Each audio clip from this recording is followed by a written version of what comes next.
Beni bir daha arama sorma, bırak kaçınmasın yeni bir sayfa daha. Ecelim gelsin kapıma, atın canımı kasınlara mezara.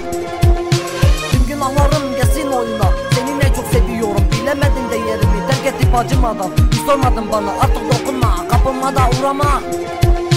Beni mahveden güzelliğin hani nerede? Bana verdiğin yeminlerin söyle nerede? Sen de kahpe çıktın, beni bırakıp acımadın bana. Bedenime girme bir daha, düşlerim var da senin adına. Yapraklar soldu, güller açmıyor artık. Sen terk ettin, bedenim yaşamıyor. Giden geri gelmez, hani bu sevda ebediydi. Hani ben senindim, sen de benim. Sattın şerefsizce beni, zoruna gitmesin bu sözler. Karanlık çöksün, hep olsun geceler. Hep terk etsin dostların, hep acı olsun. Olsun gözlerinin, beyaz kefenin, gelinliğin olsun. Ellerin tutmasın ellerini.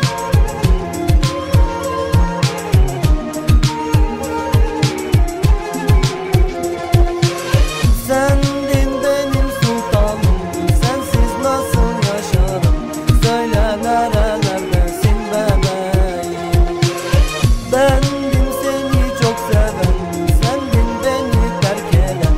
Niçin beni bırakıp gittin? Sendin benim sultanım, sensiz nasıl yaşarım? Söyle nerelerdesin bebeğim?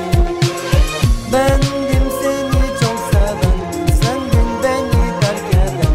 Niçin beni bırakıp gittin? Günler geldi, günler geçti, dert dolu günler, bırakmadı peşimi. Allah senin belanı versin, hani bendim senin her şeyin. Bakma bana, dayanamam gözlerine, lütfen yine beni kandırma. Bırak bir mutlu hayat yaşayayım, hayatımı süreyim. Tutuşun gelinliğin, bedenimi satın, onun bunun adından geçti. Lanet olsun, mahvettin düşlerimi, melek yüzlü şeytan. Alet etme artık oyununa, her gece seni düşünerek yatmak zorunda mıyım?